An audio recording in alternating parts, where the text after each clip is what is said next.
үзэгчдээ MBC-ний мэдээллийн хөтөлбөрийн даваа гарагийн дугаар эхлэж байна. Мэдээллийн товчхонд анхаарлаа хандуулна. Улс аймагт байт харооны холбоо байгуулагдсан үйл ажиллагаагаа явуулж эхэллээ. Улс аймгийн иргэдийн төлөөлөгчдийн хурлаас Монгол Улсын шинэ үндсэн хуулийг батлагдсан 28 жилийн ойг тэмдэглэн өнгөрүүллээ. Бөхмөрөн сумын үйлчлэлтийн бэлтгэл ажилдаа танилцлаа. Аймгийн засаг даргын урлагч Нэм самбуу 2 нөөцний уурхааны үйл ажиллагаатай танилцлаа. Эдгээр улам босоод мэдээллийн дэлгэрэнгүй анхаарлаа хандуулна. Мэдээ эхлэж байна. Улс аймгийн засаг даргын үйл ажиллагааны хөтөлбөрийн шинэ спортын төрөл байт харвааг хөгжүүлэх зорилтын хүрээнд 2020 оны 1-р сард Улс аймгийн Чандман байт харвааны холбоог байгуулан үйл ажиллагааг нь эхлүүллээ. Улс аймгийн засаг даргын үйл ажиллагааны хөтөлбөрийн шинэ спортын төрөл байт харвааг хөгжүүлэх зорилтын хүрээнд 2020 оны 1-р сард Улс аймгийн Чандман байт харвааны холбоо байгуулагдсан үйл ажиллагаагаа эхлүүллээ. Тус холбооны үйл ажиллагааг дэмжин Монголын байт харвааны үндэсний холбооны шигшээ багийн дасгалжуулагч Ган Зориг 5 хоногийн хугацаанд Улс аймагт ажиллахаар ирсэн бөгөөд аймгийн засаг даргын орлогч Нэм самбуу хүлээн авч уулзлаа. Аймагтнаас спортын шинэ нэр төрөл болох байт харвааны холбоо шинээр эмхлэгтэн байгуулагдаад өнөөдрөөс эхлээд үйл ажиллагаа эхэлж байна. Албан ёсоор эхэлж байна. Энэ нь бол Улс аймгийн засаг даргын манай улс үйл ажиллагааны хөтөлбөрт бол байт харвааг шинээр үүсгэн байгуулж ажиллуулнаа гэдэг нэрчлээд орцсон спорт байгаа. Энийхээ арталт бол маань одоо уцаан дарга маань одоо ингээд амжилттай гарч байна. За энэ үйл ажиллагааны манай улс үйл ажиллагааны хөтөлбөр дээр бол багийн спортыг хөгжүүлэх, за шинэ спортын нэр төрлийг одоо аймагтаа хөгжүүлнэ гэсэн одоо биеийн тамирын спортыг дэмжих тийм хөтөлбөр баталж хэрэгжүүлсэн байгаа. Энэ нь бол бас Монгол Улсын хэмжээнд үндэсний биеийн тамирыг биеийн тамир спортыг дэмжих хөтөлбөр нэртэйгээр 19 онд батлагдсан бол манай аймгийн хувьд бол энэ хөтөлбөрөөр 18 онд батлаад ингээд хэрэгжүүлээд ирсэн байгаа. Энэ хөтөлбөрийнхээ хүрээнд ч гэсэн бид нар бол нэлээдгүй ажлыг хийсэн. Энэний үр дүнд бас Увс аймагт маань мэдээлэл хөгжөөгүй байсан. Одоо боксинг спортын рингийг өнгөрсөн 19 онд амжилттай нээлээ. Мөн пауэрлифтинг гэдэг одоо спортыг бол бас нэлээдгүй амжилттай хөгжүүлж бас нэлээдгүй амжилтуудыг гаргаж байгаа. Тийм болохоор бас энэ үйл ажиллагааны хөтөлбөр тусгацсны дагуу өнөөдөр энэ байт харвааны одоо холбоо нэгдээд одоо шигшээ багаас маань одоо дасгалжуулагч багш Ган Зориг ирээд бас спортын хэрэглэгдэхүүнийг одоо өгч байгаад бас аймгийн нэвтрүүлгийн зүгээс бас талархалтай байна.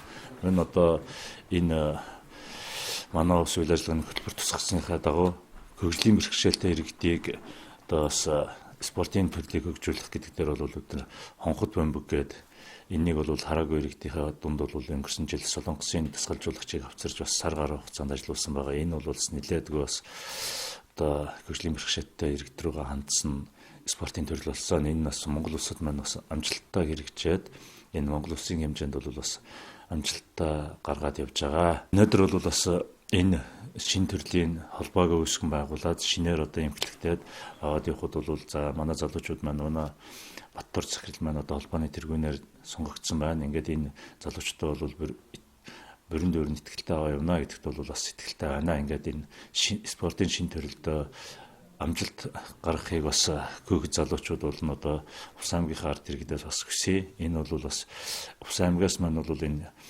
одоо эрс тэрс урамсгалтай энэ орчноос бол спортын бас алдартан гавьяатангууд олон төрдөг болохоор энэ спортын шинэ төрлүүдээс бол мэдээж Бацаахан даргын одоо аймгийн засаг даргын үйл ажиллагааны хөтөлбөр тусгацсны хувьд бол одоо бокс, энэ пауэрлифтинг, одоо энэ байт харва эдгээрээс бол бас одоо Увс аймгийнхаа алдар нэрийг гаргасан спортын одод төрнөгдөд бол бүрэн дүүрэн итгэлтэй байна. Ингээд бас хөх залуучуудаа энэ шинэ спортын шинэ төрлүүдтэй бас амжилт хүсье. Уулзалтын үеэр шигшээ багийн дасгалжуулагч Ган Зориг байт харвааны үндэсний холбооны нэрийн өмнөөс 10 сая төгрөгийн үн бүхий байт харвааны ном сум холбогдох хэрэглэл материалыг Увс аймгийн байт харвааны холбоонд гардуулан өгсөн юм. Ийхүү Увс аймаг баруун бүсийн аймагуудаас анхудаа байт харвааны спортыг хөгжүүлэх гараагаа амжилттай эхлэж байгаа юм а. Монголын байт харвааны холбооноос Увс аймагт байгуулагдсан Чандман байт харвааны холбоонд Монгол улсад байт харвааны спортын хөгжүүлэлт зорилгоор 10 сургалтын ном сумыг одоо өнөөдөр хүлээж өгч байна. Тэгээд энэ Чандман байт харвааны холбоонд одоо сургалт ажлыг эхлүүлэхээр үндэсний шишээгийн дасгалжуулагч би хүрэлцэн ирж одоо ажил амжилттай зохион байгуулад бүх тамирчид багш нартай сургалтад авах явуулаад ингээд өдрийн ажлаа үргэлжлээд явж байна.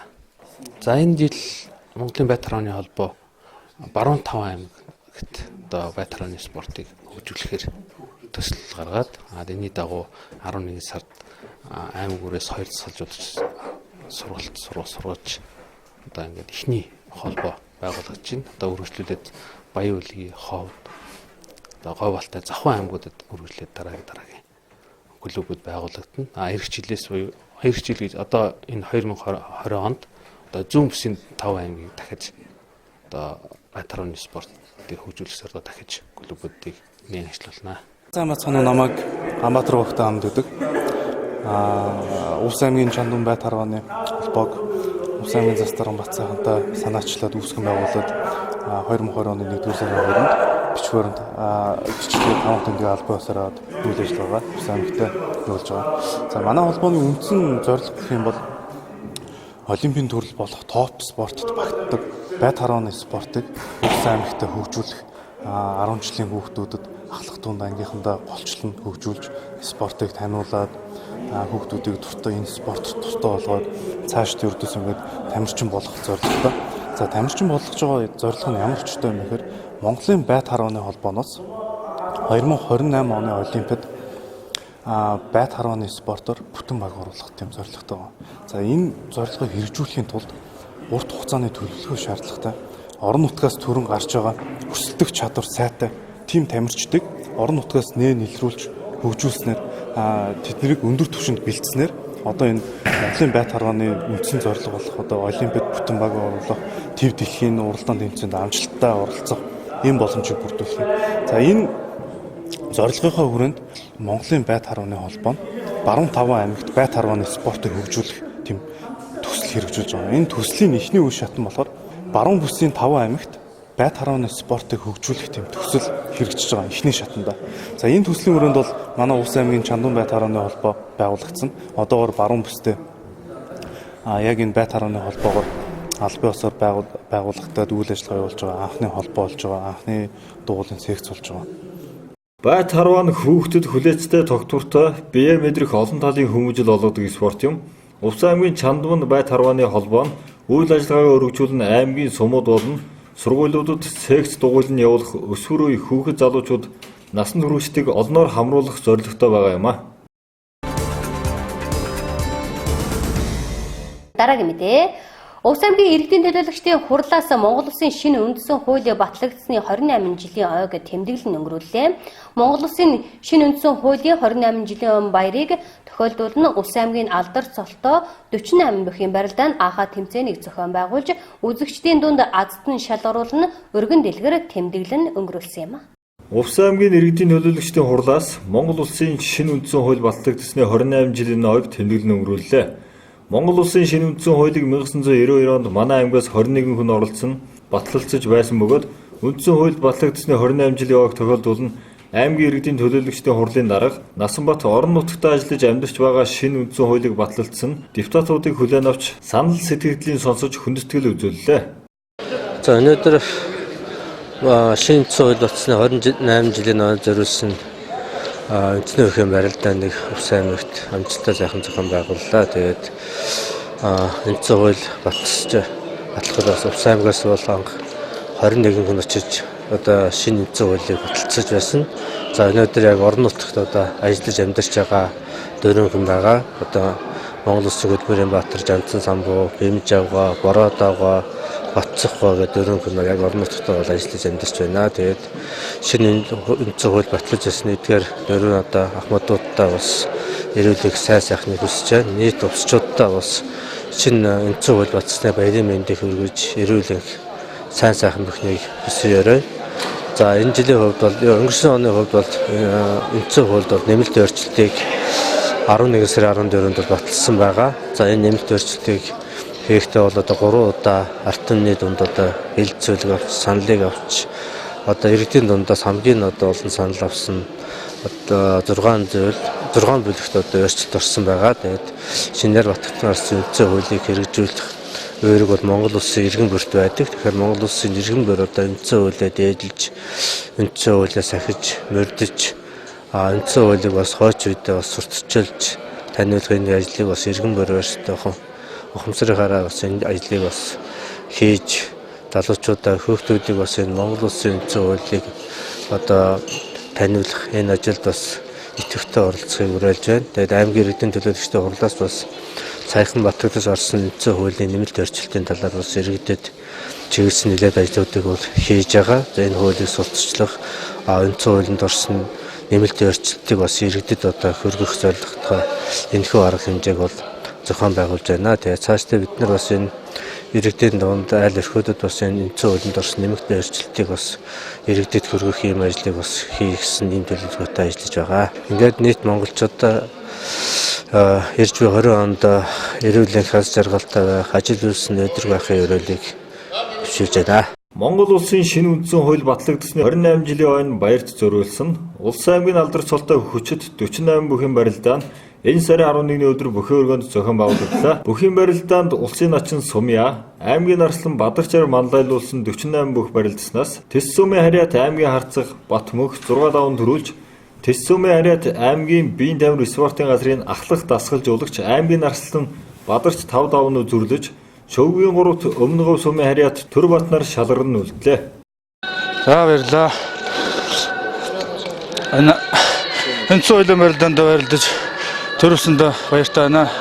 Үндсэн хуулийн баярын мэнд хүргэе та бүхэндээ. Монгол улс түүхэндээ 1924, 1940, 1960, 1992 онуудад үндсэн хуулийг 4 удаа хэлэлцэн баталж гаргасан байдаг.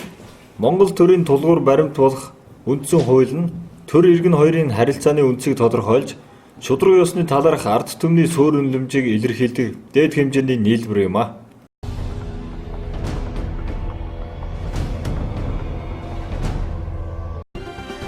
Нэмэгц зөрчлийн алан доторын урамшууллын системийн 2019 оны сүүлчийн суглааны тохирол 1-р сарын 19-нд боловсрал сууг телевизээр орон даяар шууд явагдана. Энэ удаагийн тохиоллоор 12-р сарын 1-ний өдрөөс 31-ний өдөр хүртэл худалдан авалт хийж, системд бүртгүүлсэн төлбөрийн баримтуудаа хамрагдах юм. Супер шагналын эзэн 60 сая төгрөг хожих юм. Мөн 2020 онд нэмэгц зөрчлийн алан доторын хугацааны олголтыг жилд 4 удаа буюу улирал бүрт олгохоор тус хуулинд тусгасан. Өнгөрөгч 2019 оны нэмэгц зөрчлийн албан доторын урамшууллыг 2020 оны 1-р улирал багтаанд олгох юм а.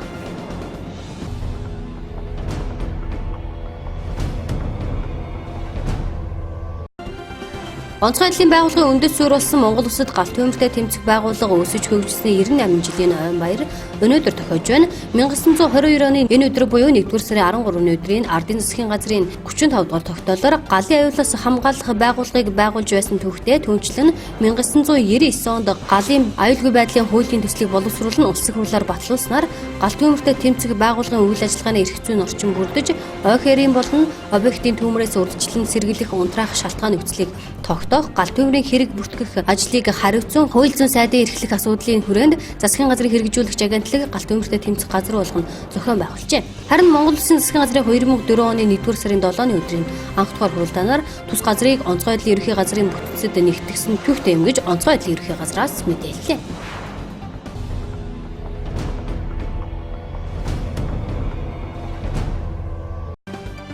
Өнгөрсөн онд согтуугаар жолоо барьсан 35500 жолоочд хариуцлага тооцлоо.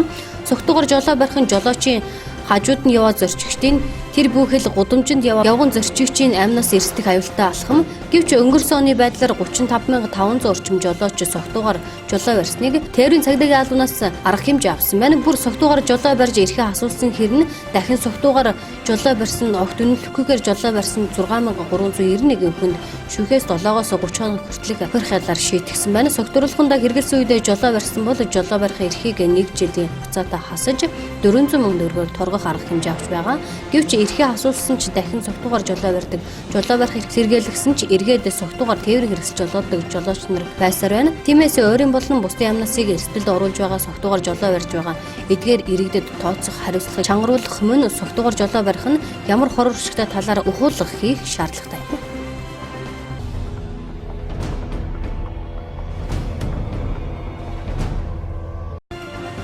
Улсын хурл 776 тэрбум төгрөгийн бонд босгож 6 хүртэл сая төгрөгийн тэтгэврийг тэглэх хуулийг хэдхэн цагийн өмнө батллаа. Олон нийтийн эдийн засагчид зарим сөрөг хүчнээс хүчтэй эсэргүүцсэн ч хуулийг батлав.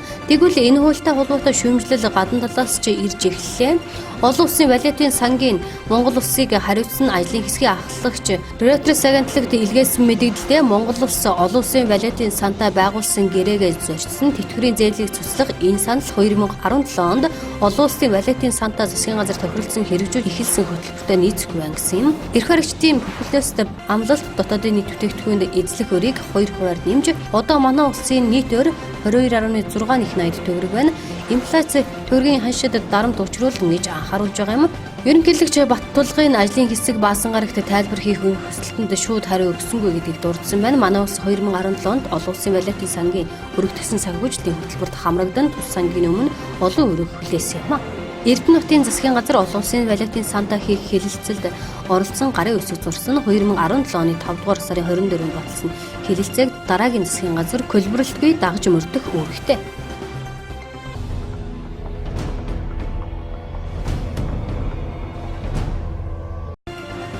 Одоогоос 28 жилийн тэртээ 1992 оны 1-р сарын 13-ны өдөр Монгол түмэн эдэр эсийн хүүтэнд үндсэн хуулиа баталж мэдэгдүүн сахигтүүн хэмээн даяар олноо зарлан төгсгөлсөн байдаг. Тэгвэл энэхүү түүхэн өдөртөө зориулсан үндэсний бүхийн барилдааны өчигдөр буюу 2020 оны 1-р сарын 12-нд нөхөн өргөнд боллоо.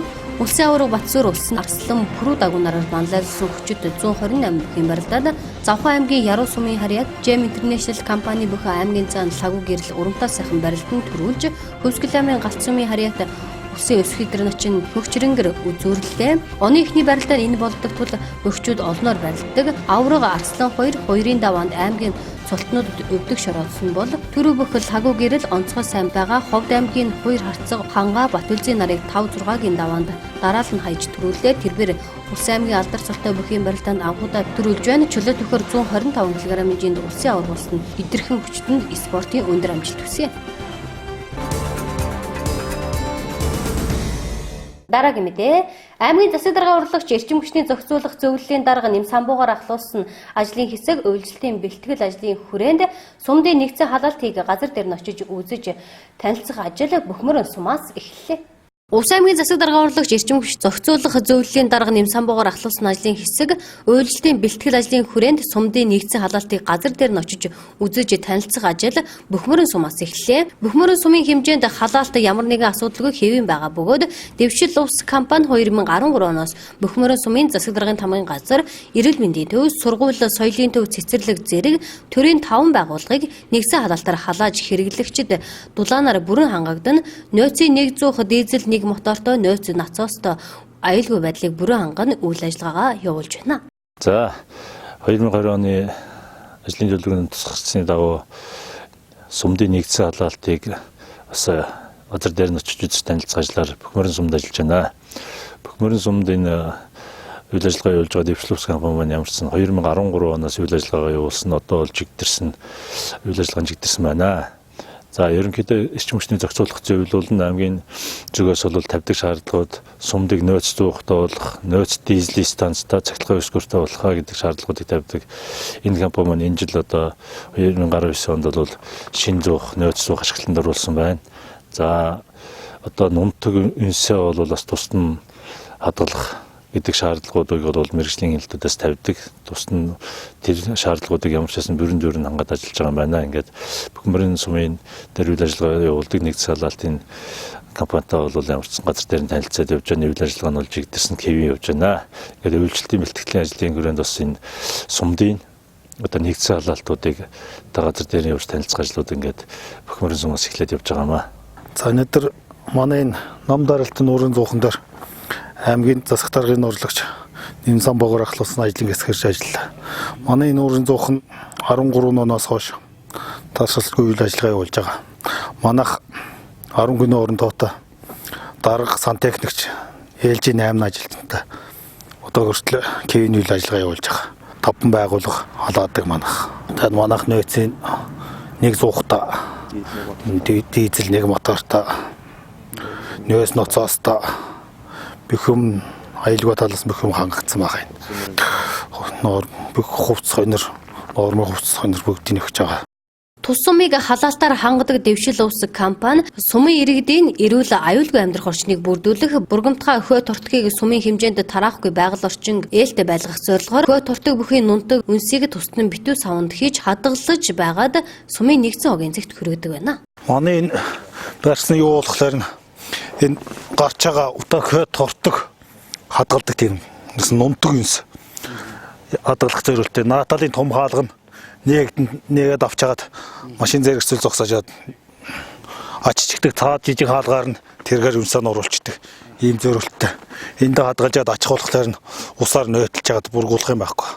Ачаад яаж гэдэг. Ийм нунтаг юмс хадгалдаг юм сав юм байна. Энэ бургамтгай кö тортог юм байхгүй юм чинь. Салхин балхинд энэ сум орон нутгаар кö цацсан шүү дээ.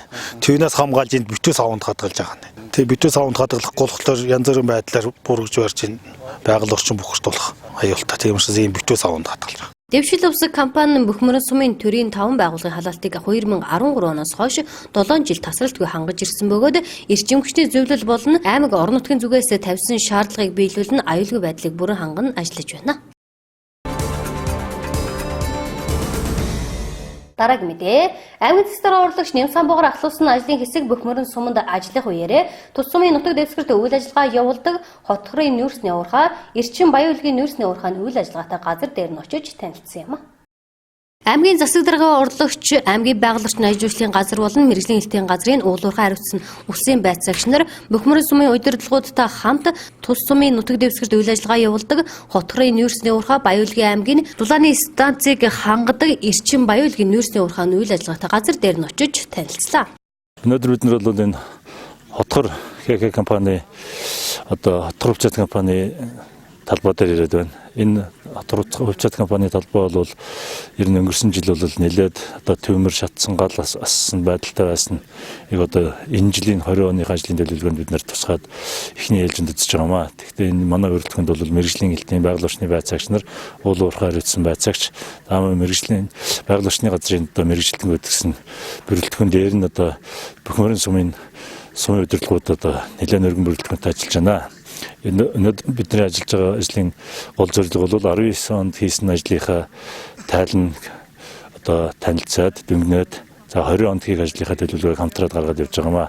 20 онд бол бас энэ Увс аймгийн Арын 3 сум бас Завхай аймаг гээд нэлээд үйлчлэг нь бол өргөжсөн байна. 19 оны үйлчлүүлэгчдийг харж байхад бол энэ бол бас нэлээд бас анхаарал тавьж ажиллах шаардлагатай байна гэсэн дүгнэлтийг бас хийж байна. За хотхор компанийн хувьд бол бас галын төмрийн хэлбэртэй байсан төмрүүдийг бол бүгдийг дарж унтраагаад өөр газруудаа шилжүүлэн устгасан байгаа. За мөн Увс аймгийн дулааны станц бол энэ хотхор компаниас бол нүүрсээ хангаж байгаа. Энэ хотхор компанийн нүүрсийг бол бас өнөөдрийн нөхцөлд бол Увс аймгийн дулааны станцын 2 дугаар дулааны станцд бол ерөнхийдөө таарч байна гэдэг байдлаар бол бас дүгнэлтээ хийгээд бид нар бас 20 онд хамтарч ажиллах үйл ажиллагаан дээр хамтарч ажиллахаар гэрээгээ тусгаад ажиллаад явж байна. За мөн бид нар сая баяуулгын эрчим гэж бас Бөхмөрөн сумын нутагт дээр үйл ажиллагаа явуулдаг нүүрсний уурхайгаа энэ нүүрсний уурхайны үйл ажиллагаатай сая танилцлаа. Энэ бол зөвхөн баяуулгын аймгийн дулааны станцыг хангадаг уурхай байгаа. Тэн дээр бол бас үйл ажиллагаанд хэвийн үргэлжлээд явж байна гэдэг байдлаар хамтарч ажиллах. За Бөхмөрөн сумтай орон нутгатайгаа хамтарч ажиллах гэрээнүүд дээр нь бас аймгийн зүгээс анхаарал тавьж Бөхмөрөн сумын ард иргэдийг энэ хоёр уурхай маань бас зөв хэмжээнд хамтын ажиллагааны гэрээн дээр бол тусгаж айл болгонд 2 тонн нүүрс. За мөн хамтын ажиллагааны хүрээнд бол өнгөрсөн жил Бөхмөрөн сумны дээр 41 сая төгрөгөөр гэрийн инженерийн байгууламжтай худаг гаргаж өгсөн гэх мэтэр ажлууд бол хийгдсэн байна. Эрчим баяуулгын нүүрсний уурхай нь 29 га талбайг хамардаг бөгөөд нүүрсээ баяуулгын аймгийн дулааны станцад нийлүүлдэг. Мөн Давс суманд 300 тонн, Ховд суманд 800 тонн, Бөхмөрөн суманд 600 тонн нүүрсийг нийлүүлэхээр ажиллаж байна. Тус компани нь Бөхмөрөн сумтай хамтран ажиллах үйл ажиллагааны хүрээнд Бөхмөрөн сумын 2 дугаар багийн малчин 200 гаруй өрхөд тус бүртэн 2 тонн нүүрсний туслалцаа үзүүлжээ. За энэ манай уурхай бол нэг 29 га талбайтай эрчим баяуулгын хувьцат компани нүүрсний уурхай багмаа. Нүүрсээ Баяургийн аймгийн дулааны станцид борлуулдаг. Сүүлийн үед бүхмөр увсын нэг хэдэн сум нэгдсэн халаалттай сумнууд бас нүүрс өгч байгаа.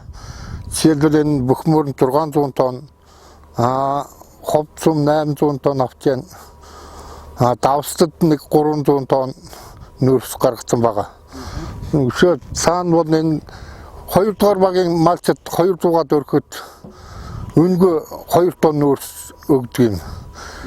Тэд нар норм авч байгаа тэр Зарис Марис тэр портер бол тэр малчдын нүүрс авч байгаа байдал. Уурхай бол ажиллаад нэг 10 жил болж байгаа. 2009 онд эхэлжсэн энийг нээжсэн. Одоо тий 11 дахь жилдээ ажиллаж байна. Жилд нэг 70 тонны хүчин чадалтай 2 экскаватортай нэг 2 бульдозер нэг асагчгээд тэр болж тэрүүгээр нэг даалч ус нэг 45-50 тонн нүүрс гаргаж байна жилд. Эрчим баялагын нүүрсний уурхайг анх 2009 онд нээж байсан бөгөөд жилд 70 орчим тонн нүүрс олборлох хүчин чадалтай юм а.